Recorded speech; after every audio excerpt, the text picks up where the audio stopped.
Hello everyone, आप सभी का हमारे चैनल पे स्वागत है बच्चों। तो आज के इस वीडियो में हम class 12th mathematics chapter number जो दूसरा है प्रतिलोम त्रिकोणमितीय फलन, इसे आज हम डिटेल में पहले समझेंगे। और इसके जो एनसीईआरटी एक्सरसाइज 2.1 है जिसमें सिर्फ मुख्य मान के बारे में ही है, वो हम डिटेल में पढ़ेंगे। तो मैं आपको बड़े भाई के नाते, एक दोस्त के नाते एक चीज़ और बोलूँगा कि कक्षा 12 की त्रिकोणमिति पढ़ने से पहले कक्षा 11 की त्रिकोणमिति आप अच्छे से एक बार रिवाइज ज़रूर कर लें।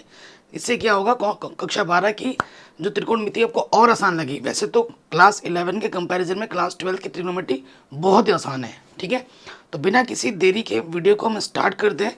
जो चीज़ें मैं एक्सप्लेन करूँगा वो बोर्ड एग्जाम के दृष्टिकोण से मैं बताऊँगा बच्चों, ठीक है। आईआईटी जेई की अगर आप तैयारी कर रहे हैं तो उसमें जो डिटेल कॉन्सेप्ट आता है वो मैं नहीं बता रहा हूँ। ये सिर्फ बोर्ड एग्जाम के हिसाब से जितनी चीज़ें हमें चाहिए उसी हिसाब से उतना ही मैं आपको बता रहा हूँ। तो बिना किसी देरी के वीडियो को स्टार्ट करते हैं। तो हेलो दोस्तों, बिना किसी देरी के हम बेसिक्स को स्टार्ट कर रहे हैं। बेसिक्स में हम उतना ही सीखेंगे जो एनसीईआरटी की एक्सरसाइज को करने के लिए उपयोगी है, बोर्ड एग्जाम के लिए उपयोगी है। अगर आप आईआईटी जेई के प्रोस्पेक्टिव से इस वीडियो को देख रहे हैं तो उतना नॉलेज मैं नहीं दे रहा हूँ।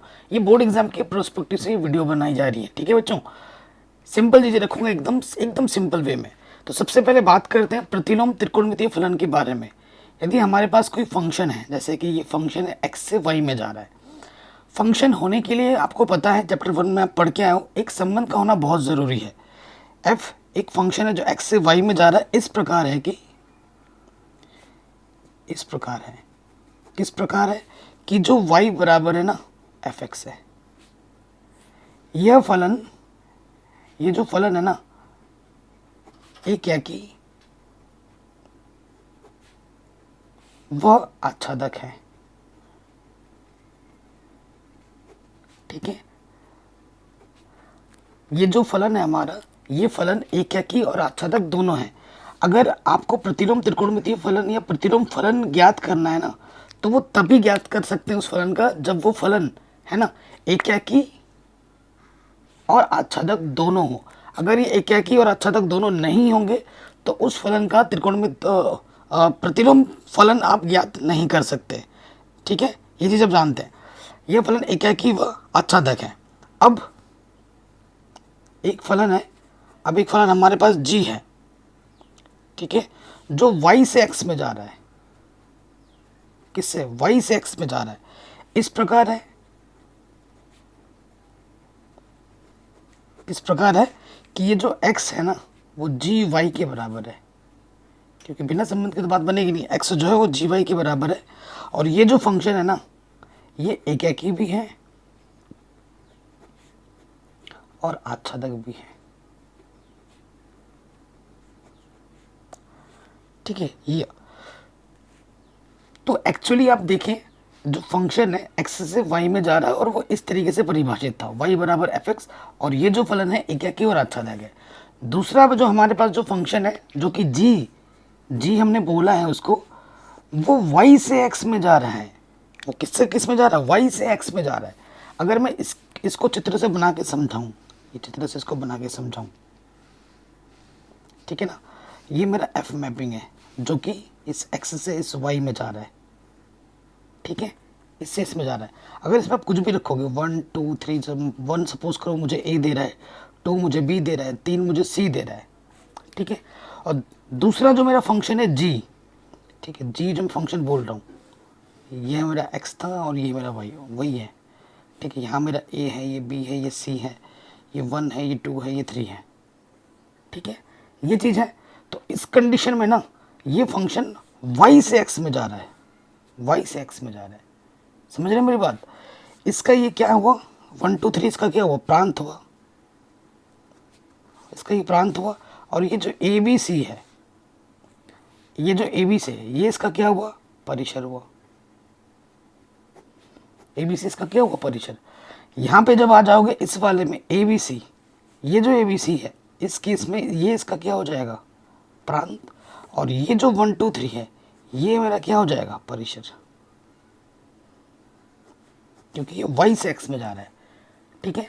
अब मैं आपको बताता हूँ प्रतिलोम फलन कब होता है। अगर इस फलन ये अगर एकाकी और आच्छादक है तो एफ इनवर्स को मैं जानबूझ के मैंने जी बोला है, वो y से x में जाएगा और वो फलन भी ना एकाकी और आच्छादक होगा। ये एकाकी और आच्छादक होगा।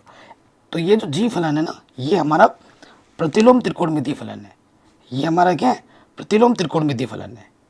ठीक है, अर्थात ये जो जी है ना, ये मेरा क्या है? एफ इनवर्स है। इस फंक्शन का प्रतिलोम त्रिकोणमितीय फलन है। ठीक है बच्चों, तो प्रतिलोम फलन कैसे होता है, कैसे निकाला जाता है, ये आपको पता चल गया कि कब होगा प्रतिलोम। प्रतिलोम फलन उसी का ज्ञात कर सकते हो जब वो फलन एकाकी और आच्छादक हो। अब देखो बच्चों, एनसीईआरटी के प्रश्न को करने के लिए आपको कुछ चीज़ें आपको ध्यान में रखनी होगी। ठीक है, हमारे पास प्रतिलोम फलन क्या होता है? जैसे साइन एक्स था हमारे पास। ठीक है, ये इसका जो प्रतिलोम फलन होता है, प्रतिलोम फलन वो क्या होता है? Sine inverse. ठीक है, वो क्या होता है? साइन इनवर्स होता है। तो साइन इनवर्स हर एक का जो प्रतिलोम फलन है उसके लिए मैं कुछ इंपॉर्टेंट नोट बताऊंगा। ठीक है, ये बहुत ज़्यादा ज़रूरी है एनसीईआरटी प्रश्नों को हल करने के लिए। ठीक है, जो नोट है वो इस प्रकार से देखो, ये आपके एनसीईआरटी में बना हुआ है। जो याद करनी है ना, इसे भले आप याद रखो या ना रखो, ये आपको याद रखनी बहुत ज़रूरी है, लेकिन वो भी मैं आपके लिए बड़ा आसान कर दूंगा। ठीक है, वो भी मैं आपके लिए आसान कर दूंगा। तो आपको क्या करना है, इस तरफ लिखना है एक तरफ साइन। ठीक है, साइन के बाद आपको लिखना है कॉसेक। ठीक है, फिर आपको लिखना है टेन। ये तीन एक ही परिवार के सदस्य हैं। और फिर बाकी तीन इधर लिख लीजिए। साइन के बाद यहाँ आ जाएगा कॉस इनवर्स। ठीक है, उसके बाद कॉस के बाद आपका आ जाएगा सेक, और फिर आ जाएगा आपका कॉट। ये तीन। ठीक, एक्चुअली ये जो होता है, ये जो टेबल है ना, इसमें ये क्या है ना, ये हमारे क्या है? ये हमारे प्रांत है। ये वाला, ये साइन इनवर्स का प्रांत है और ये इसका परिसर है। तो हमें जो मतलब है वो मतलब है सिर्फ परिसर से। ठीक है, जब भी हम प्रतिलोम फलन की बात करते हैं ना, त्रिकोणमितीय प्रतिलोम फलन में प्रांत का कोई काम नहीं है। ठीक है, प्रांत से तो क्वेश्चन पूछेगा भी नहीं आपसे। सारी जो बात चलेगी वो परिसर में चलेगी। ठीक है, सारी बात चलेगी परिसर में। तो दो चीज़ आप याद कर लो। ठीक है, हमें याद कर रहे हैं, परिसर की बात हो रही है यहाँ पर, याद रखना परिसर। ठीक है, त्रिकोणमितीय फलन की परिसर की बात हो रही है यहाँ पर। तो साइन इनवर्स का जो परिसर होता है -π/2 से π/2 होता है क्लोज इंटरवल में। ठीक है, याद रखिएगा। और कॉस का जो होता है ये फिक्स है, 0 से पाई होता है क्लोज इंटरवल में। क्लोज इंटरवल क्या होता है, ओपन इंटरवल क्या होता है, इससे आप भली भांति परिचित हैं। अब बात करें कॉसेक। देखो बच्चों, सिंपल सी बात है, आप कॉसेक को कैसे लिख सकते हो? कॉसेक को कैसे लिख सकते हो? 1/sin। इनवर्स में भी यही नियम चलता है। और अपोन में अगर 0 हो जाए, ठीक है, something upon is 0 is not defined, है ना, वो परिभाषित नहीं होता है। तो कॉसेक का क्या होता है, ये दोनों चीज़ आती है, ये दोनों चीज़ आती है। -π/2 से π/2, ये तो दोनों के दोनों रहेंगे। बस इसमें क्या नहीं होगा इंक्लूड, 0 नहीं होगा। तो इसमें 0 हटा देते हैं, क्योंकि something upon 0 is not defined, परिभाषित नहीं होता है। उसी तरीके से देखो यहाँ पर बात होती है, 10 क्या होता है? 10 आपका क्या होता है? साइन अपॉन कॉस, है ना। तो यहाँ कॉस की बात होगी। तो 10 के लिए देखो बच्चों क्या होता है। ठीक है, 10 के लिए साइन अपॉन कॉस, तो इसमें यह होता है 10 में -π/2 से π/2, इनको नहीं लिया जाता है। ठीक है, क्योंकि cos π/2 0 आ जाता है ना। cos π/2 0, cos -π/2 0, cos π/2 की वैल्यू 0 होती है। देखो, अगर यहाँ पर रख दें हम cos π/2 तो उसकी वैल्यू 0 हो जाएगी। Something upon 0 is not defined. Similarly, क्योंकि आप जानते हैं cos -θ जो होता है cos θ होता है, तो अगर माइनस के π/2 भी रखोगे तो उस पर भी 0 दे देगा और फिर नॉट डिफाइन हो जाएगा। तो इसलिए इसको ओपन में रखा जाता है। ठीक है, इसके पास -π/2 और π/2 ओपन इंटरवल में ये नहीं होते, इनके बीच के सारे वैल्यूज होते हैं। ठीक है, 2 बार कॉपी में लिखोगे, 3 बार लिखोगे ना, 2-4 बार पढ़ोगे मुँह से तो ऑटोमेटिकली याद हो जाएगा। ये चीज़ फिक्स है कॉस इनवर्स की। अब सेक क्या होता है? सेक होता है 1/cos। ठीक है, वन अपॉन कॉस होता है। तो देखो ये चीज़ पूरी होगी, इसमें क्या नहीं होगा, सिर्फ पाई बाई टू नहीं होगा, क्योंकि कॉस पाई बाई टू की वैल्यू क्या होती है, जीरो, और something upon zero is not defined. ठीक है, तो ये चीज़ ये हो गई। अब कॉट का भी वैसे ही होता है। कॉट का क्या होता है, ये चीज़ था, जैसे इसमें ये क्लोज की जगह ओपन लग गया ना, इसमें भी वही चीज़ होता है, जीरो से पाई ओपन।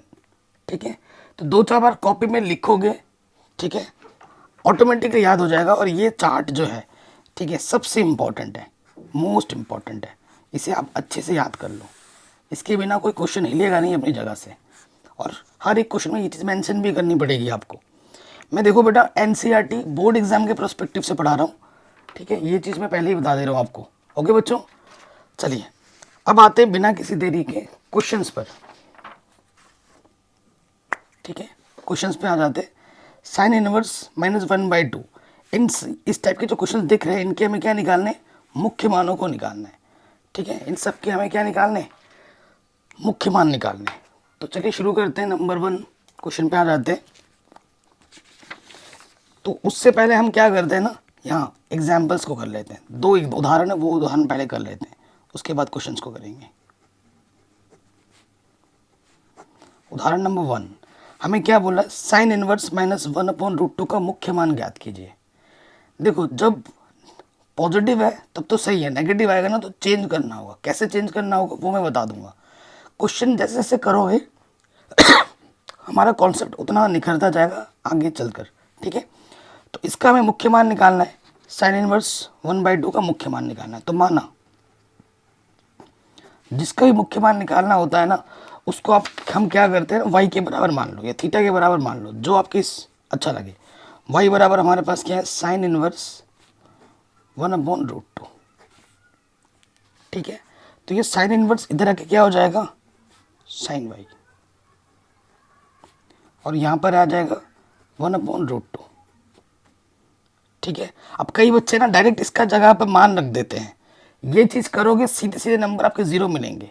ठीक है, कई टीचर भी ऐसा करते हैं। ये नोट करके लिखना बहुत ज़रूरी है, चूंकि करके क्या लिखोगे, चूंकि साइन इनवर्स की मुख्य शाखा परिसर, ठीक है, कितनी होती है, माइनस पाई बाई टू से पाई बाई टू। ठीक है, ये होती है, ये मेंशन करना बहुत ज़रूरी है। अगर ये मेंशन नहीं करेंगे तो बात फिर नहीं बनेगी। ठीक है, ये होती है, ये हमने लिख दिया है। ओके बच्चों, अब आके हल करना है। देखो यहाँ वन अपॉन रूट टी यहाँ साइन है, यहाँ इक्वल है, इसका पॉजिटिव है ना, तो इसका मान आपको साइन में सोचना है। साइन कौन से एंगल का मान वन अपॉन रूट टू होता है, साइन 45 का मान, तो रेडियन में रखेंगे। 45 का मतलब क्या होता है, पाई बाई फोर। ठीक है बच्चों, नोट करके मैं एक बार दोबारा बता देता हूँ। रेडियन में वैल्यू पता ही होगी, ज़ीरो का ज़ीरो होता है ना। 30 का क्या होता है, पाई बाई सिक्स। 45 डिग्री का क्या होता है रेडियन में, पाई बाई फोर। 60 का क्या होता है, पाई बाई थ्री। और 90 का क्या होता है, पाई बाई टू। ठीक है ना, ये चीज़ पता होगी, नहीं पता है तो एक बार दोबारा लिख लीजिए। अब इस तरफ हमारा क्या था, साइन वाई, साइन से साइन हट गया, तो वाई का जो मुख्य मान है वो क्या मिल गया, पाई बाई फोर। कोई दिक्कत, कोई परेशानी नहीं होगी। नेक्स्ट क्वेश्चन में आ जाऊँ, कॉट इनवर्स माइनस के one upon root three, minus में है, उदाहरण नंबर 2। क्वेश्चन कराते हुए मैं आपको कुछ टिप्स एंड ट्रिक्स भी बताता हुआ चलूँगा, उसको भी आप ध्यान में रखिएगा। तो माना y बराबर कॉट इनवर्स माइनस के one upon root three. Class 11 की जो टिग्नोमेट्री है वो आपको आनी चाहिए, सारे फॉर्मूले पता होने चाहिए, नहीं तो दिक्कत हो जाएगी। कॉट इनवर्स इधर आके क्या हो जाएगा, कॉट वाई। ठीक है, और यहाँ क्या बचा, नेगेटिव के वन अपॉन रूट थ्री। जब भी नेगेटिव आएगा आपको चेंज करना है, हमेशा याद रखिए। नेगेटिव आएगा, ठीक है, नेगेटिव आने पर चेंज करना है। ये अपने मन में डाल लीजिए, ठीक है। तो ये नेगेटिव है। अब देखो चेंज कैसे करोगे, ये भी बहुत बड़ी बात है। ये 0 होता है, ये पाई/2, ये पाई है ना, यहाँ पर 3π/2 और फिर यहाँ पर 2π। नेगेटिव, आपको पता है यहाँ पर ऑल पॉजिटिव होता है, सारे पॉजिटिव, पहले वाले में सारे पॉजिटिव, दूसरे वाले में साइन कोसेक पॉजिटिव होता है। अगर आप इसको भूल जा रहे हो तो ये रखो, after school to coaching. After का मतलब ऑल, एस का मतलब साइन कोसेक, टी का मतलब टेन कॉट, ठीक है ट्रिक, और सी का मतलब कॉसिक, सॉरी कॉस और सेक, ये पॉजिटिव होते हैं, बाकी इनको छोड़कर सारे नेगेटिव होते हैं। अब कॉट नेगेटिव आया है, ठीक है, कॉट नेगेटिव आया है, तो कॉट का मान नेगेटिव में सेकंड में होता है और फोर्थ में होता है, तो प्रायोरिटी फर्स्ट वाले को, सेकंड वाले को मिलेगी, है ना, जो पहले आ रहा है। अगर आपको कुछ भी मान सेकंड में लाना है तो आपको पाई में से घटाना है थीटा, जो एंगल होगा।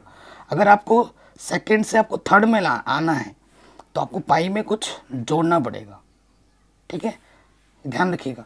अगर आपको तीसरे में लाना है तो 2π में से कुछ घटाना पड़ेगा, या फिर 3π/2 में कुछ जोड़ना पड़ेगा, तभी आप चौथे में आओगे, ठीक है। ये चीज़ आपको हमेशा याद रखनी है। अब आ जाते हैं क्वेश्चन में। क्वेश्चन में हमारे पास क्या है, यहाँ नेगेटिव है, ये तो चल नेगेटिव मतलब चेंज करना है, ये हमें पता चल गया। उसके बाद इसका मुख्य मान शाखा क्या होगा वो भी तो मेंशन करना है, उसके बाद ही तो हल होगा, है कि नहीं।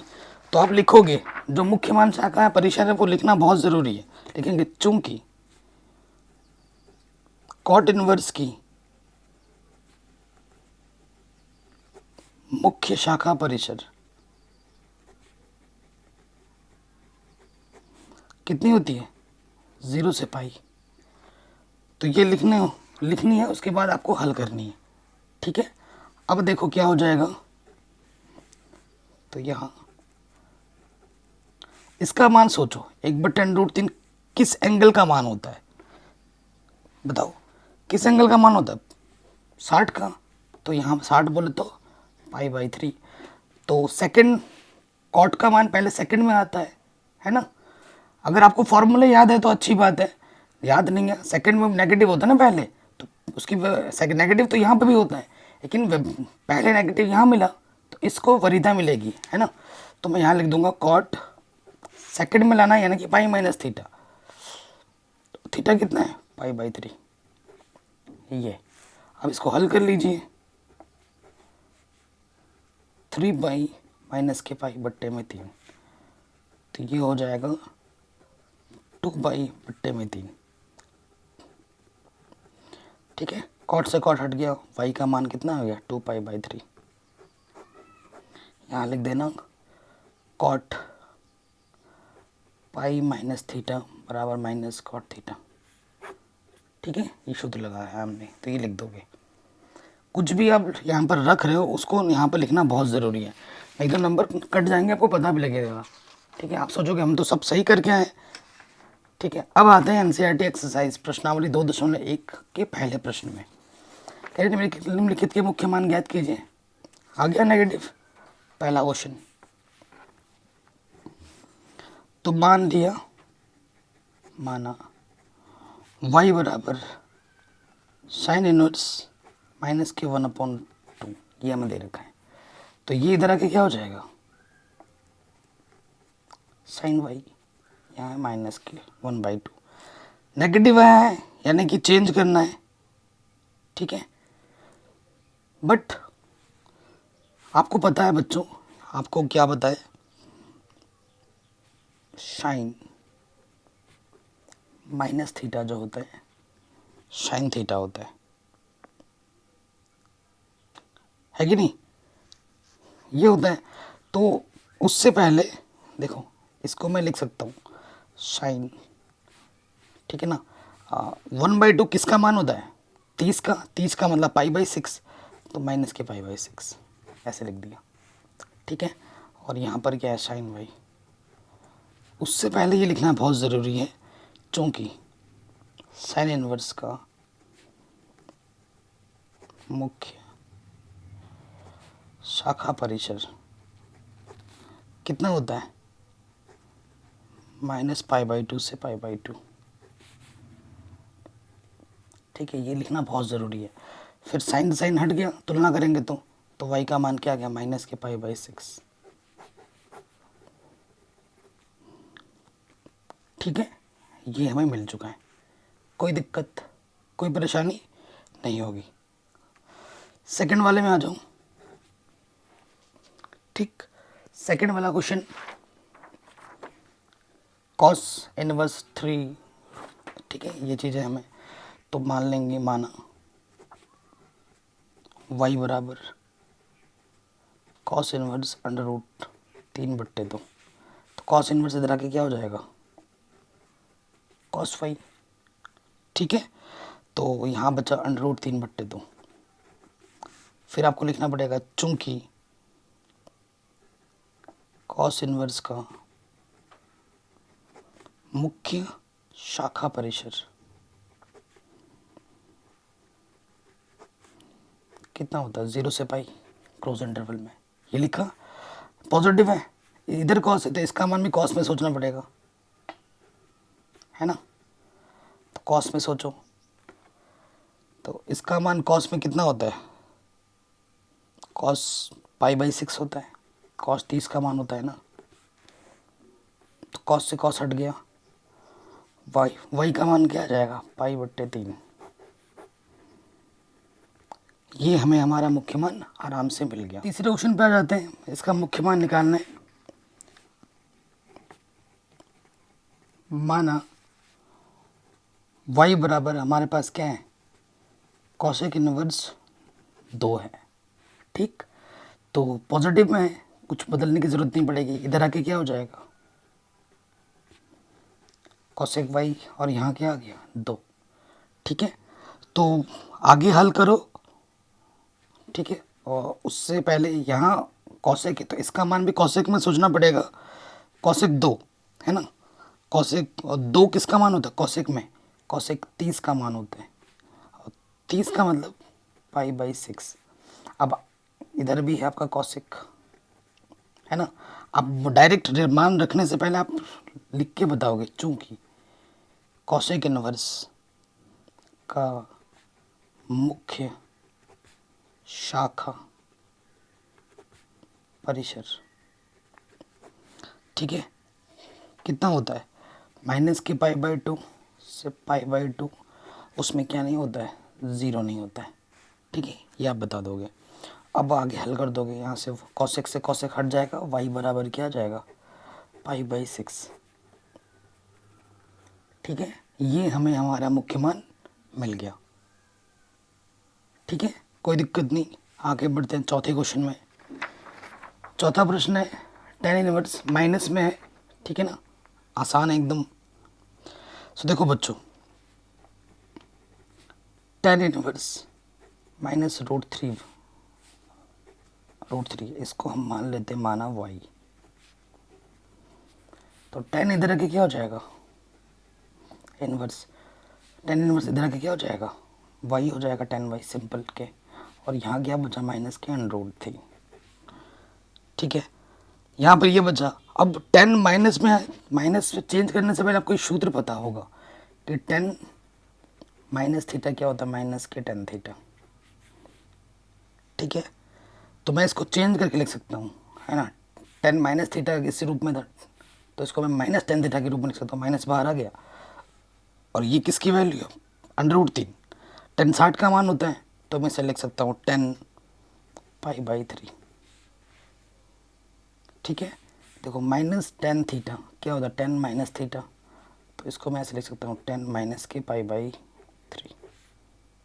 ठीक है, और इस तरफ क्या है, tan y, tan से tan हट जाएगा, y का मान मिल जाएगा। लेकिन उससे पहले हमें लिखना पड़ेगा, चूंकि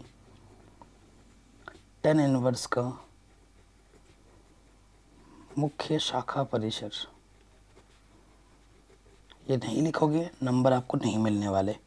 ठीक है, कितना होता है tan इनवर्स का, -π/2 से π/2। ठीक है, ओपन में ये होता है, इसलिए यहाँ से y बराबर क्या हो जाएगा, -के π/3। आंसर। ठीक है, एक एक बार रिवीजन ज़रूर कीजिएगा। अगले क्वेश्चन पे आ जाते हैं 5वें नंबर पर। कॉस इनवर्स माइनस के 1/2 इसको करना है। माना y बराबर कॉस इनवर्स माइनस के 1/2, तो ये इधर आके क्या हो जाएगा, कॉस y, यहाँ बचेगा माइनस के 1/2। ठीक है, कोई दिक्कत नहीं होगी। अब कॉस में नेगेटिव में चेंज करना है। अभी हमने किया था, आपको पता है कॉस, देखो ये क्या है, माइनस के 1/2 है ना। 1/2 का मान कॉस में सोचना पड़ेगा, तो कॉस का किसका मान होता है, कॉस π/3 का मान होता है। और आपको पता है माइनस के कॉस थीटा, माइनस के कॉस थीटा क्या होता है, कॉस पाई माइनस थीटा। पहला वाला जो उदाहरण किया था हमने डिटेल में किया था, अब ये मैंने सिंपल में बता दिया। कॉस वाला नेगेटिव वाला ही क्वेश्चन है, वही कॉन्सेप्ट है। ठीक है, तो हम इसका नेगेटिव है, 1/2 का मतलब है कॉस π/3, और आप जानते हैं माइनस कॉस थीटा क्या होता है, कॉस पाई माइनस थीटा। ठीक है, या तो पहले वाला कॉन्सेप्ट लगाओ जो मैंने सिखाया था, या फिर ऐसे करो जैसे मैंने अभी ये वाला बताया। दो तरीके बता दिए, जो सही लगे वैसे आप कर सकते हैं। ठीक है, ये चीज़ हो गई, तो इसको हम तोड़ के लिखेंगे, कॉस पाई माइनस थीटा की जगह पर क्या, π/3। नेगेटिव था, चेंज कर दिया, चेंज फॉर्म की चेंज रूप में आ गया। हल करेंगे, यहाँ से आ जाएगा 3 में से पाई घटाएंगे 2π/3। ठीक है, ये आ गया। तो इधर क्या है, कॉस वाई। अब y बराबर मान रखने से पहले आप पहले लिखोगे, चूँकि कॉस इनवर्स का मुख्य शाखा परिसर कितना है, 0 से पाई। ठीक है, इसलिए y बराबर क्या हो जाएगा, 2π/3। ये हमें हमारा मुख्य मान मिल जाएगा। ठीक, कोई दिक्कत नहीं होगी। अगले प्रश्न में आ जाते हैं। ठीक है, 6ठा नंबर, माना y बराबर tan इनवर्स नेगेटिव के 1 है। ठीक है, कोई दिक्कत नहीं। तो ये तरह के क्या हो जाएगा, tan y, और यहाँ बचा माइनस के 1, है कि नहीं। तो -1 का मान 10 में सोचो कितना होता है, 10π/4। और आपको ये पता है माइनस के 10 थीटा, माइनस के 10 थीटा क्या होता है, 10 माइनस थीटा, यही होता है। तो इसको मैं ऐसे लिख सकता हूँ, 10 माइनस थीटा की जगह पर क्या, π/4। ओके, आगे हल करने से पहले आपको क्या लिखना पड़ेगा, चूँकि tan इनवर्स का मुख्य शाखा परिसर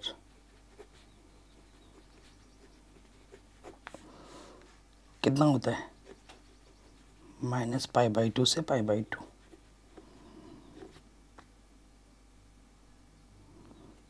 ठीक है, ये होता है, ये देख रहे हैं। अब आगे हल कर देंगे, y बराबर क्या आ जाएगा, माइनस के π/4। 10 से 10 हट गया, आंसर आ गया। ये हमें हमारा क्या मिल गया, मुख्य मान। ठीक है, कोई दिक्कत कोई परेशानी नहीं होगी। अगले क्वेश्चन में आ जाओ, 7वें नंबर पर। ये है माना y बराबर क्या है, सेक इनवर्स 2/√3। पॉजिटिव में कोई दिक्कत ही नहीं है, सेक इधर आके क्या हो जाएगा, सेक y इनवर्स, है ना, इधर आके सेक y हो जाएगा, और यहाँ बचा 2/√3। पॉजिटिव में 2/√3, सेक में सोचो, है ना, सेक में किसका मान होता है, सेक 30 का। ठीक, और 30 का मतलब होता है π/6। अब आगे हल करने से पहले क्या लिखना होगा, चूँकि सेक इनवर्स का मुख्य शाखा परिसर कितना होता है सेक का, 0 से पाई, उसमें क्या नहीं होता है, पाई/2 नहीं होता है। ठीक है, सेक से सेक हट गया, वाई का मान क्या आ गया, पाई/6 आंसर। ठीक है, कोई दिक्कत नहीं। आगे बढ़ते हैं, 8वां क्वेश्चन पॉजिटिव है। माना y बराबर कॉट इनवर्स √3, तो ये इधर आके क्या हो जाएगा, कॉट y, और यहाँ से बचा √3। ठीक, तो √3 है, इधर कॉट है, कॉट 30 का मान होता है ना, √3 कॉट 30 यानी कि पाई/6। हल करने से पहले लिखना पड़ेगा, चूंकि कॉट इनवर्स का मुख्य शाखा परिसर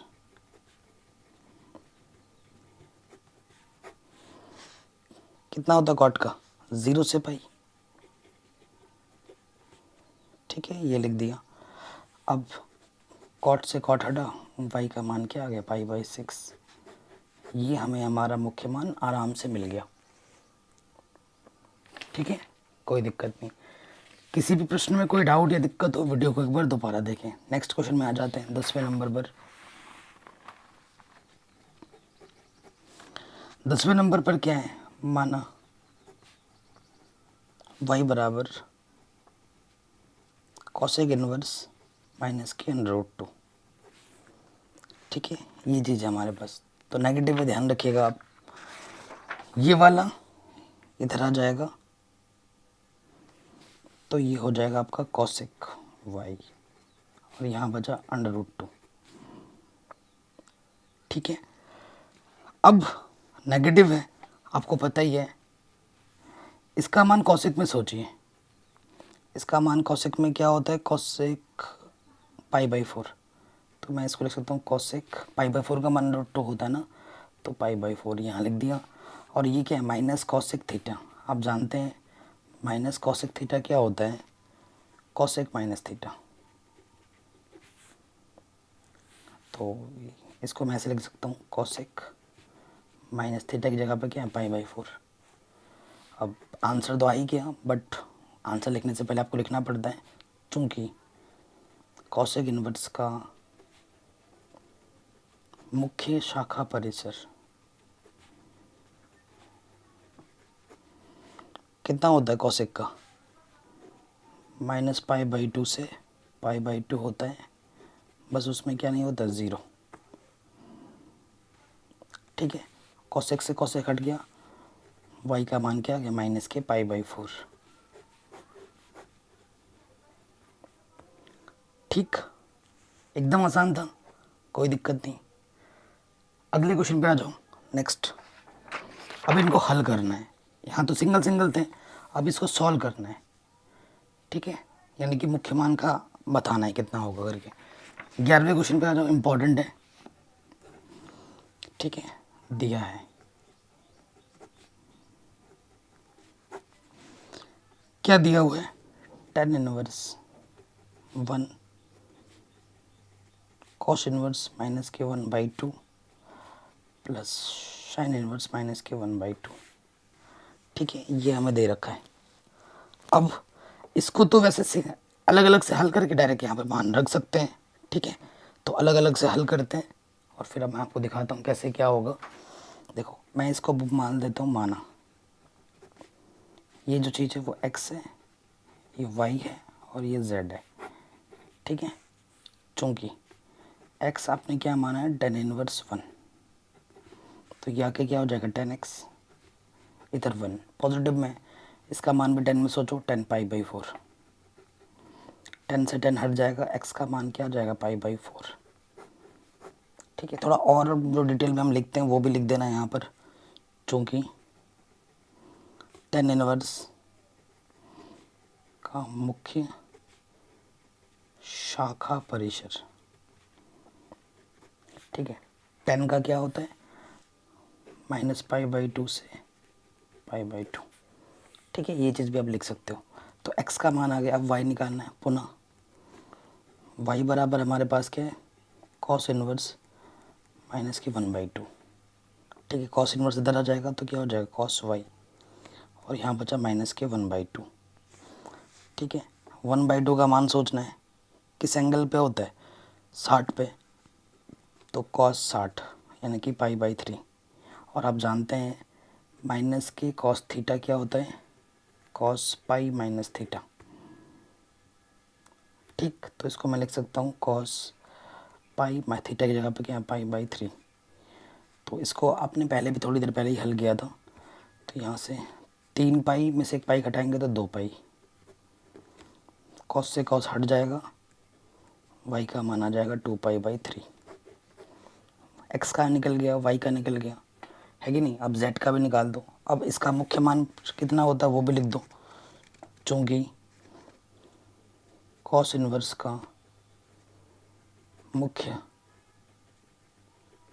शाखा परिसर,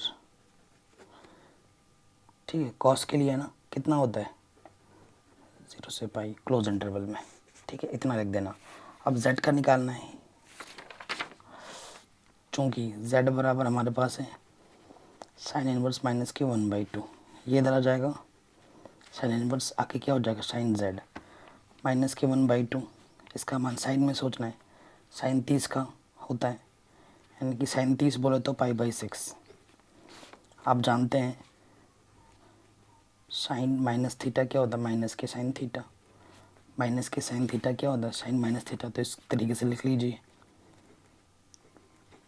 थीटा की जगह पाई/6 है।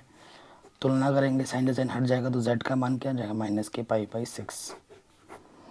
तो इसका कितना होता है वो भी लिख दो, चूँकि साइन इनवर्स का मुख्य शाखा परिसर, ठीक है, कितना होता है -पाई/2 से पाई/2। ठीक है, ये आप लिख देंगे, कोई दिक्कत नहीं होगी। अब आप क्या करोगे, अब x y z का मान समीकरण 1 में रखने पर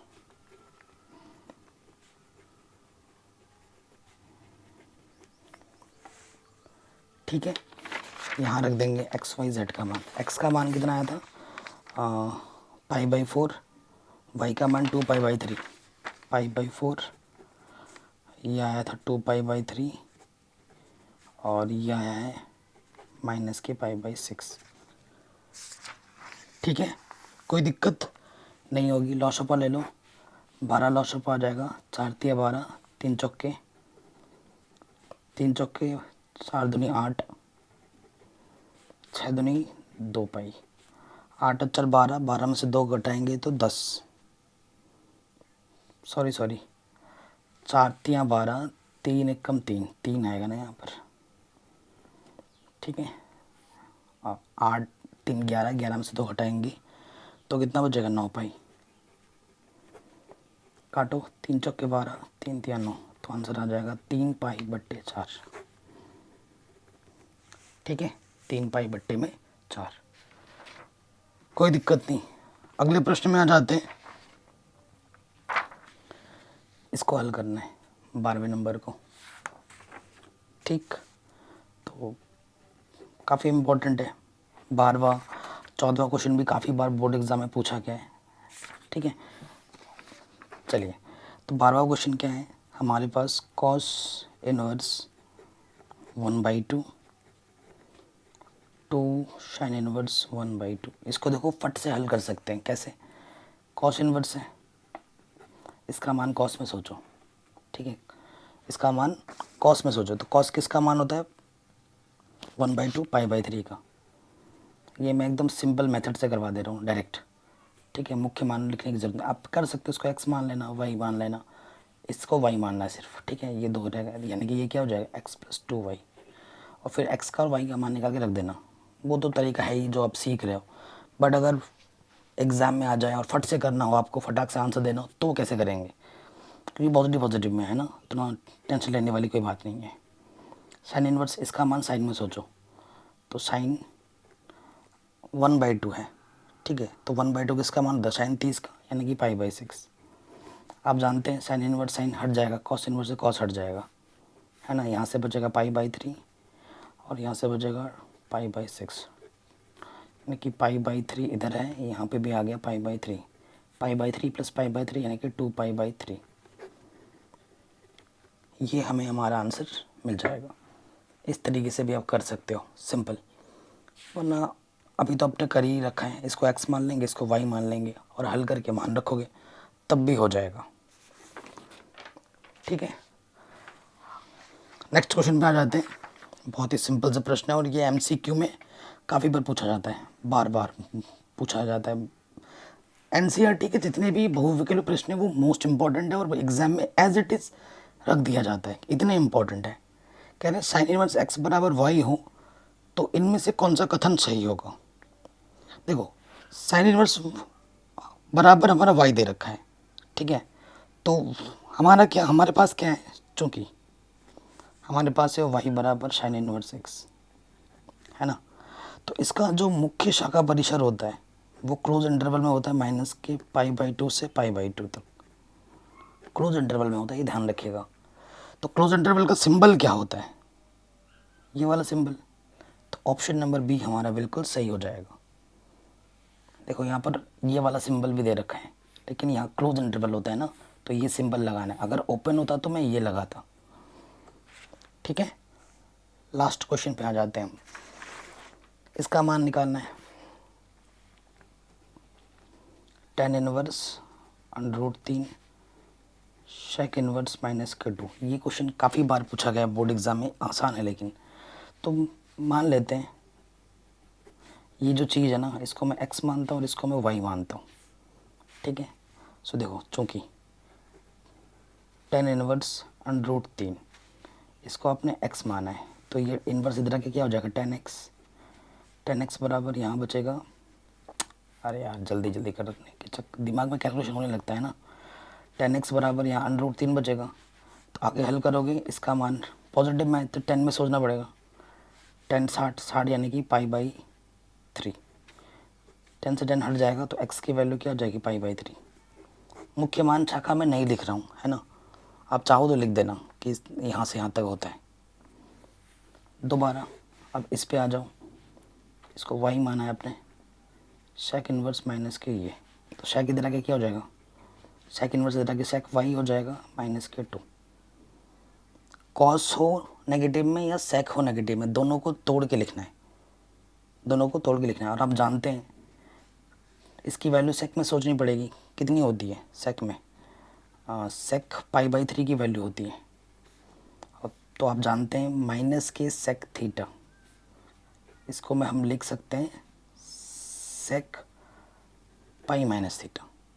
सेकेंड क्वाड्रेंट में sec की वैल्यू नेगेटिव होती है, सेकेंड क्वाड्रेंट में लाना है ना, तो ये आ जाएगा sec π-θ की जगह पे क्या है, π/3। तो इसको सॉल्व करोगे 3π - π यानी कि 2π/3। sec से sec हट गया, y की वैल्यू क्या आ गई, 2π/3। ठीक है, अब x की और y की वैल्यू यहाँ पर उठा के रख दो, x - y, x की वैल्यू है π/3, y की वैल्यू है 2π/3। नीचे एलसीएम सेम है तो ऊपर वैसे के वैसे माइनस हो जाएगा, तो ये आ जाएगा -k π/3। ठीक है, -k π/3 यानी कि ऑप्शन नंबर बी हमारा सही हो जाएगा। तो ये प्रश्नावली हमारी आराम से बन गई। नेक्स्ट प्रश्नावली में हम सीखेंगे प्रतिलोम त्रिकोणमितीय फलनों के गुणधर्म, मोस्ट इंपॉर्टेंट है और बहुत आसान है। ठीक है बच्चों, जो मैंने आपको चैप्टर समझाया और सिखाया है वो आपके एनसीईआरटी बोर्ड एग्ज़ाम के पॉइंट ऑफ व्यू से सिखाया है। अगर आप आईआईटी जेई के पर्सपेक्टिव से इस वीडियो को देखेंगे तो उतना नॉलेज मैंने, उतना बेसिक कॉन्सेप्ट नहीं बताया। अगर वो चीज़ बताने लगता है तो कॉन्सेप्ट में 3-4 घंटे की वीडियो बन जाती। तो जो बोर्ड एग्ज़ाम के लिए वीडियो बना है, एनसीईआरटी पे हमारा मेन फोकस है, तो उसी हिसाब से जितनी चीज़ें हमें चाहिए उतना ही मैंने एक्सप्लेन किया है, ज़्यादा फालतू चीज़ें मैंने नहीं बताई हैं। ठीक है, तो वीडियो कैसी लगी आप कमेंट करके हमें ज़रूर बताएं, और 1-2 बार प्रैक्टिस करेंगे तो ये क्वेश्चन आप आराम से बनाने लग जाएंगे, चाहे ये हो या चाहे कुछ भी हो जाए, इससे रिलेटेड आराम से हो जाएंगे। ठीक है, आशा करता हूँ वीडियो पसंद आई होगी। बाकी मैंने पहले ही पूरी जो चैप्टर्स हैं ना वो ऑलरेडी करा रखे हैं। ठीक है, ये हमारी नई सीरीज़ है तो इसे प्लीज़ अपना प्यार और सपोर्ट ज़रूर दें। सारी चीज़ें मैंने ऑलरेडी करा रखी है, प्लेलिस्ट की लिंक्स मिल जाएगी आपको डिस्क्रिप्शन में। ठीक है, वीडियो को हर जगह शेयर करें। नई वीडियो किस टॉपिक पे चाहिए कमेंट करके हमें ज़रूर बताएं। जय हिंद, मिलते हैं नए वीडियो में।